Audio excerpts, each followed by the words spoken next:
As Sister Jamila lights her candle, she whispers a prayer passed down to her through over 40 generations of her family.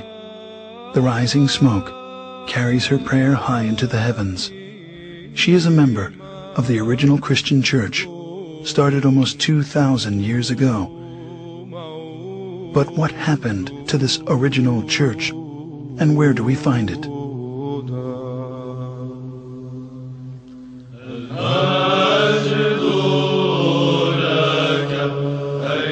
At that time, those believers in Jesus Christ joined together with the apostles, establishing the first organized church community in the city of Antioch. It is there in Antioch that they were first called Christians, as stated in Acts 11:25.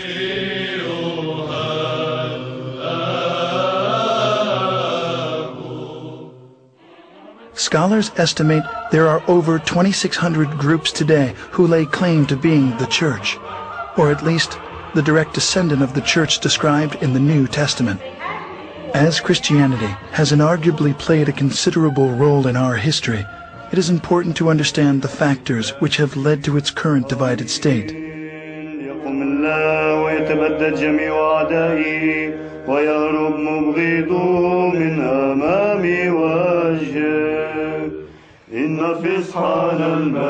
With the birth of the Church of Jesus Christ at Pentecost, the apostles made many missionary journeys. Over time, 5 patriarchates were established in Antioch, Jerusalem, Rome, Alexandria, and Constantinople. The apostle Peter was the first bishop of Antioch.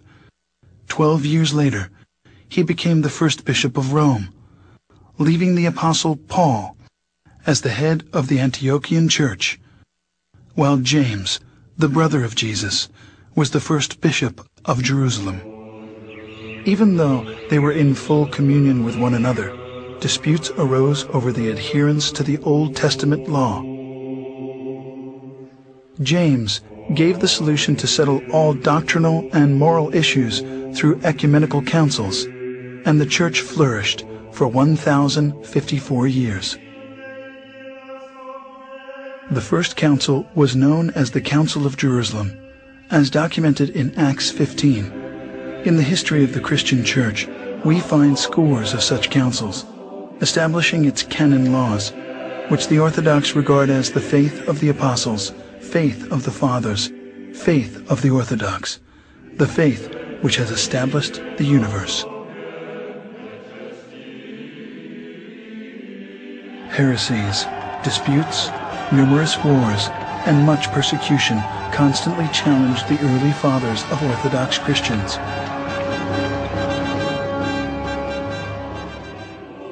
But because the church was unified, it continued to survive.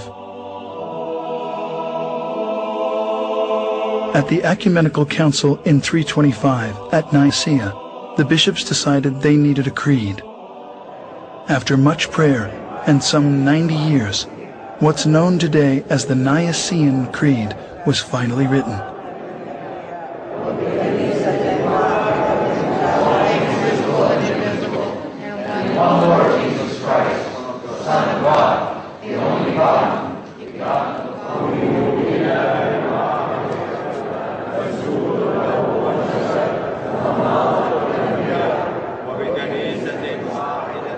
Between the years 325 and 787, 7 meetings were held to establish the laws of the Church. These became known as the 7 Ecumenical Councils. The faith of the Church at the close of its first 1,000 years was the same. The doctrine, the creed, the government were all recognized as one everywhere. This one church was the Orthodox Church, which has weathered many attacks. This cohesion, however, was soon to end. As the first millennium was drawing to a close, tensions began to mount between the Western Church, Rome, and the 4 Eastern churches.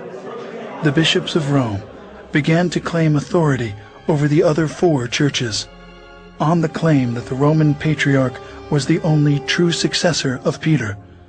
2 giant issues emerged. First, Rome's declaration of the Pope's supremacy, and second, that the wording of the 700-year-old creed be changed. As disunity led to conflict, a cardinal was sent by the Roman bishop to slap a document on the altar of the church in Constantinople during a Sunday worship, excommunicating the Patriarch of Constantinople from the church. The final consequences of these tragic events was a massive split. The Great Schism occurred in the year 1054. Pursuing his claim of universal headship of the Church, the Patriarch of Rome broke from the other 4 churches, creating the Roman Catholic Church, independent of the